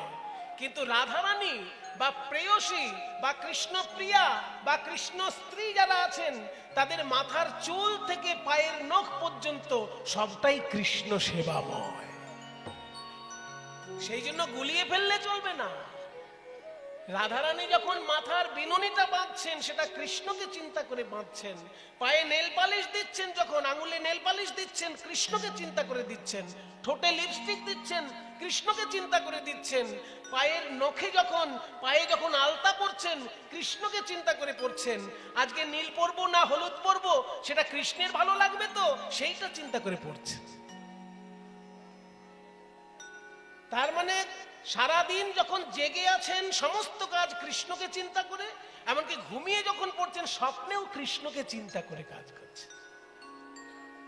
এই সর্বস্ব দ্বারা কৃষ্ণ সেবা, এটা মধুর রস ছাড়া অন্য রসে হয় না। কাজেই মধুর রস হচ্ছে বাৎসল্য রসের থেকেও উপরে স্থান। কারণ বাৎসল্য রসে সেবা করার একটা সীমা আছে, একটা সীমার পরে বাৎসল্য রসে সেবা করা সম্ভব নয়। কিন্তু মধুর রসের সেবায় কোনো সীমা নেই, সীমাহীন সেবা হচ্ছে মধুর রসের সেবা। ওই জন্য বাৎসল্য রসের থেকেও মধুর রস উপরে। এইবার মহাপ্রভু কি বললো জানেন? এতক্ষণ মহাপ্রভু বলছিলেন ইহ বাহ্য, ইহ হয়, এহ উত্তম। এবার কান্তা প্রেমের কথা শোনার পরেই মহাপ্রভু কি বললেন? প্রভু কহে ইহ হয় সাধ্য শিরোমণি, প্রভু কহে ইহ হয় সাধ্য শিরোমণি, তার আগে যদি কিছু কহ দেখি শুনি, তার আগে তুমি দেখি কহ কিছু শুনি, কহ কিছু শুনি। ইহ হয় সাধ্য শিরোমণি। এই যে কান্তা প্রেমকে তুমি শ্রেষ্ঠ বললে, এরপরে আর কোনো কথা হয় না, শিরোমণি। কিন্তু এরপরে যদি তোমার কিছু বলার থাকে আমি শুনে আরো আনন্দ পাবো। রামানন্দ বলছে এর পরেও শুনতে চাওয়া লোক আজ অব্দি তো আমি দেখিনি। এই প্রথম জীবনে দেখলাম যে কান্তা প্রেমের উপরেও আরো কিছু শুনতে চায়। তাহলে শোনো প্রভু, কান্তা প্রেমের মধ্যে গোপীগণের প্রেম শ্রেষ্ঠ, আবার গোপীগণের প্রেমের মধ্যে রাধা প্রেম শ্রেষ্ঠ। বলে তার মানে একটু বুঝিয়ে বলে দাও। বুঝিয়ে বলবো? হ্যাঁ, রাধা প্রেম কেন গোপীদের থেকেও শ্রেষ্ঠ প্রেম? শোনো প্রভু, অন্যান্য গোপীদের মানে সব গোপীকে তো তুলনা করা যায় না, একমাত্র চন্দ্রাবলীকে তুলনা করা যায়। চন্দ্রাবলীও কৃষ্ণকে ভালোবাসে, রাধারানীও কৃষ্ণকে ভালোবাসে, দুজনাই ব্রজগোপী। তাহলে চন্দ্রাবলীর থেকে রাধারানীর প্রেম শ্রেষ্ঠ কেন, এটা জানলেই আমরা বুঝবো অন্য ব্রজগোপীর প্রেমের থেকে রাধা প্রেম শ্রেষ্ঠ কেন। শোনো প্রভু, সাধারণ গোপীর প্রেম হচ্ছে ঘৃত স্নেহ, আর রাধারানীর প্রেম হচ্ছে মধু স্নেহ। মানে ঘি সুস্বাদু লাগে তখনই যখন কিছু মিশিয়ে খাওয়া হয়। মনে করুন গরম ভাতে যদি একটু ঘি দেওয়া হয়, খেতে ভালো লাগবে না? গরম ভাতে একটু ঘি, কিংবা রুটি যদি ঘিতে একটু একটু মাখিয়ে একটু ঘিতে মানে রুটির গায়ে একটু ঘি এরকম লেপে নিয়ে খেলে রুটিটা ভালো লাগবে না? তাহলে ঘি তখনই ভালো লাগে যখন কিছুর সঙ্গে মাখিয়ে খাওয়া হয়, সেটা রুটি হতে পারে, ভাত হতে পারে। কিন্তু মধু, মধু যদি তুমি রুটি দিয়ে মাখিয়ে খাও তাও ভালো লাগবে, আর রুটি ছাড়া যদি মধু খাও তাও ভালো লাগবে। তাহলে ঘিটাও সুস্বাদু, মধুটাও সুস্বাদু। পার্থক্য কোথায়? যে ঘিটা অন্য কিছু মাখিয়ে না খেলে তার সঠিক স্বাদ বোঝা যায় না। শুধু ঘি খেয়ে ফেললে ঘিয়ের ঠিক ঠিক টেস্ট পাওয়া যায় না। কিন্তু মধু কিছুর সঙ্গে মাখিয়ে খেলেও ভালো লাগে, আবার কিছু মাখিয়ে না মাখিয়ে শুধু মধু খেলেও ভালো লাগে। তাই অন্য গোপীর প্রেম ঘিয়ের মতো, কিন্তু রাধারানীর প্রেম মধুর। সর্বগোপীর থেকে সে শ্রেষ্ঠ। কেন না? মাদনাক্ষ মহাভাব একমাত্র রাধারানীর মধ্যেই পূর্ণরূপে প্রকাশিত হয়। অন্য গোপীর মধ্যে এই মাদনাক্ষ মহাভাব পরিপূর্ণ রূপে দেখা যায় না প্রভু। বাহ! তাহলে সখীদের কথা একটু কিছু বলো। সখীর স্বভাবে একে অকথ্য কথন, সখীর স্বভাব এক অকথ্য কথন, কৃষ্ণ সহ নিজ লীলায় নাই সখীর মন, কৃষ্ণ সহ নিজ লীলায় নাই সখীর মন। সখী বিনা এই লীলার পুষ্টি নাহি হয়, সখী বিনা এই লীলার পুষ্টি নাহি হয়। সখী লীলা বিস্তারিয়া সখী আস্বাদয়, সখী লীলা বিস্তারিয়া সখী আস্বাদয়। তার মানে তুমি কি বলতে চাও রামানন্দ? আমি বলতে চাই প্রভু, রাধা কৃষ্ণের বিশুদ্ধ প্রেম যদি কেউ জীবনে উপলব্ধি করতে চায়, তাহলে তাকে সখী ভাবের আশ্রয় নিয়ে সেই প্রেমের সেবা করতে হবে। আমি একজন পুরুষ মানুষ, এই বোধ যদি কারোর ভিতরে থাকে, সে গোপী প্রেমের স্বাদ পাবে না। এমনি সে সবকিছু শুনতে পারবে, জানতে পারবে, কিন্তু গোপী প্রেমের স্বাদ পেতে গেলে আমি রাধারানীর সখী বা আমি রাধারানীর চরণের দাসী, এই বোধটা জন্মালে তবে সে রাধা প্রেমের সঠিক মর্যাদা বুঝতে পারে। রামানন্দ, সত্যিই তোমার কাছে আমার সার্থক হয়েছে। আমি আজ অব্দি সারা ভারতের অনেক জায়গায় গেছি, অনেক মহাপুরুষের দর্শন পেয়েছি, কিন্তু এইভাবে শাস্ত্রের নির্যাস, এইভাবে ভক্তি তত্ত্বের নির্যাস আজ অব্দি আমাকে কেউ বুঝিয়ে বলতে পারেনি। ভাগবত, গীতা, রামায়ণ, মহাভারত পাঠ আমরা সবাই করি, কিন্তু নির্যাস এইভাবে বুঝিয়ে বলা, এটা তোমার মতো আমি কারোর কাছে পাইনি। রামানন্দ বলছে, কেন হবে না? মোরে জিহ্বা বিনা যন্ত্র, তুমি বিনা ধারি। মোরে জিহ্বা বিনা যন্ত্র, তুমি বিনা ধারি। তোমার মনে যা হয় আমি তাহাই উচ্চারি। তোমার মনে যাহা হয় তাহাই উচ্চারি, তাহাই উচ্চারি। এতক্ষণ তুমি প্রশ্ন করেছো, আমি উত্তর দিয়েছি প্রভু। এবার এই শেষ কালে এসে আমি একটা প্রশ্ন করব, তুমি আমাকে উত্তর দেবে। একদম শেষ প্রসঙ্গে চলে এসেছি। তুমি 10 দিন ধরে আমার কাছে তত্ত্ব কথা শুনলে। এই রামানন্দের সঙ্গে আলোচনা বাবা গোদাবরী তীরে 10টা দিন লেগেছিল সময়। আমি তো সংক্ষেপে বললাম, তাই আপনাদের কাছে কতটা কিছুটা উপস্থাপনা করতে পারলাম। 10 দিন আলোচনা হয়েছে মহাপ্রভু। এইবার রামানন্দ বলছে, 10 দিন ধরে অনেক তত্ত্ব কথা তুমি আমার কাছে কৃপা করে শুনলে, তুমি আমায় যেমন বলেছ আমি তেমন বলেছি, কিন্তু আজকে আমার একটা প্রশ্ন, তোমাকে উত্তর দিতে হবে। হ্যাঁ বলো রামানন্দ, আমি উত্তর দেব। না না, দেব বললে হবে না, দেব বললে হবে না। আমাকে তুমি আগে বলো যে ঠকাবে না। আমি সোজা সাপটা প্রশ্ন করব, তুমি সহজ সরল উত্তর দেবে, এমন জটিল ঘুরিয়ে ফিরিয়ে উত্তর দেবে না যে আমার প্রশ্নটাই এড়িয়ে চলে গেলে, এটা যেন না হয়। বলে না না, হবে না, তুমি প্রশ্নটা করো। করবো প্রশ্ন? হ্যাঁ করো। 10 দিন আগে প্রথম যখন তোমাকে দেখলাম, তখন দেখেছিলাম একজন সন্ন্যাসী আমার সামনে দাঁড়িয়ে আছে। আর এই 10 দিন কৃষ্ণ কথা বলার পর আজকে যখন দেখছি তোমার ভেতরে কি দেখছি জানো? কেন দেখছি সেই বৃন্দাবনের কৃষ্ণ আমার সামনে রয়েছে।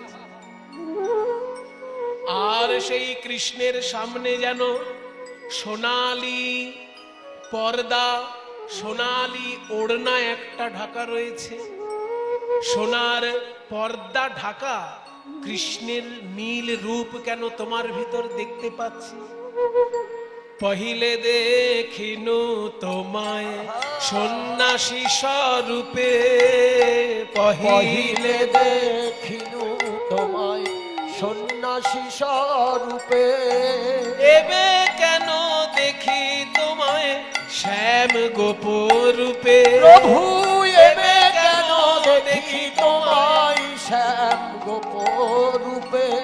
তোমার আগে দেখি প্রভু স্বর্ণ পঞ্চালিকা, তোমার আগে দেখি প্রভু স্বর্ণ পঞ্চালিকা, আর তার গৌর কান্তে তোমার সর্বঙ্গ ঢাকা। প্রাণ গৌর কান্তে তোমার সর্বঙ্গ ঢাকা। কেন দেখলাম সেই কৃষ্ণ রূপ, আর সেই কৃষ্ণ রূপের সামনে কেন আমি দেখছি সোনার ওড়না ঢাকা? আসলে কি জানেন বাবা, কৃষ্ণ তত্ত্ব শুনতে শুনতে মহাপ্রভুর আসল রূপটাই প্রকাশ হয়ে গেছে রামানন্দের কাছে। ভিতরটা কৃষ্ণ, বাইরে রাধা, এই রূপ ধরা পড়ে গেছে। সঙ্গে সঙ্গে মহাপ্রভু ওড়না দিয়ে নিজের গা ঢেকে নিচ্ছে, ঢেকে নিয়ে বলছে, রামানন্দ আমি একজন সাধারণ সন্ন্যাসী, আর আমার ভিতরে তুমি কৃষ্ণ রূপ দেখতে পাচ্ছ, এটা তো তোমার কৃষ্ণ ভক্তের লক্ষণ। কৃষ্ণ ভক্তের লক্ষণ কেমন জানো না? স্থাবর জঙ্গম দেখে না, দেখে তার মূর্তি, দেখে তার মূর্তি। যাহা যাহা নেত্র পড়ে হয় কৃষ্ণ স্ফূর্তি, হয় কৃষ্ণ স্ফূর্তি। এটা ভক্তের লক্ষণ, যে স্থাবর জঙ্গম সে দেখতে পায় না, সবকিছুর মধ্যে কৃষ্ণ দেখে। তো সবকিছুর মধ্যে তুমি কৃষ্ণ দেখো, আমি একজন সন্ন্যাসী, আমার মধ্যেও কৃষ্ণ দেখেছে। যখনই এই কথা বলেছে, অমনি রামানন্দ মহাপ্রভুর দুটি চরণ জড়িয়ে ধরে কেঁদে উঠেছে। ও গো গৌর হরি, আমি 10 দিন ধরে তোমায় কোনো কথায় ঠকাইনি, তবে আজকে কেন তুমি আমাকে ঠকাতে চাও? আসল কথা খুলে বলো, তুমি কে? রায় কহে প্রভু তুমি ছাড়ো ভারী ভুরি, রায় কহে প্রভু তুমি ছাড়ো ভারী ভুরি। ওগো মোর আগে নিজ রূপ না করি হো চুরি, ওগো মোর আগে নিজ রূপ না করিও চুরি। বলি আর আমায় ভুলায়ো না, আর আমায় ভুলায়ো না, আমি তোমার চরণের দাস, আর আমায় ভুলায়ো না। আমি তোমার চরণের দাস, আর আমায় ভুলায়ো না। রামানন্দের চোখে জল দেখে মহাপ্রভু আর থাকতে পারলেন না, বললেন, রামানন্দ আমি আমার আসল রূপ তোমাকে দেখাচ্ছি, তুমি যেন কাউকে বলো না। তবে হাসি দেখাইল আপন স্বরূপ, তবে হাসি দেখাইল আপন স্বরূপ। ওই রসরাজ ভাব দুই এক রূপ, ওই রসরাজ মহাভাব দুই এক রূপ। রসরাজ বংশীধারী, রসরাজ বংশীধারী, রসরাজ বংশীধারী, রসরাজ বংশীধারী। মহাভাবময়ী রাই কিশোরী, রসরাজ বংশীধারী, ভাবনিধি রাই কিশোরী। বলি দুয়ে মিলে গৌর হই ভাবময়ী রাই কিশোরী, মহাভাবময়ী রাই কিশোরী, মহাভাবময়ী রাই কিশোরী, মহাভাবময়ী রাই কিশোরী। রসরাজ মহাভাব দুই এক রূপ। রামানন্দ সামনে দেখতে পেলেন মহাপ্রভুর রূপ, ভিতরে কৃষ্ণ, বাইরে রাধা। রাধা কৃষ্ণের মিলিত স্বরূপ দেখালেন রামানন্দকে, বললেন, রামানন্দ তুমি রাজকার্য সমাধা করে পুরীতে যাবে, সারা জীবন তুমি আর আমি কৃষ্ণ কথা রসরঙ্গে অতিবাহিত করব। তাই পরবর্তীকালে রামানন্দ রায় তাই রামানন্দ রায় পরবর্তীকালে মহাপ্রভুর কাছে সারা জীবন রাধাকৃষ্ণের রসতত্ত্ব বিশ্লেষণ করেছেন।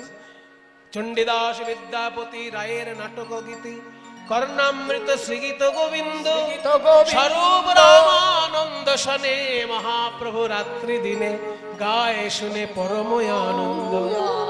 রামানন্দ মহাপ্রভুর হইল মিলন, রামানন্দ মহাপ্রভুর হইল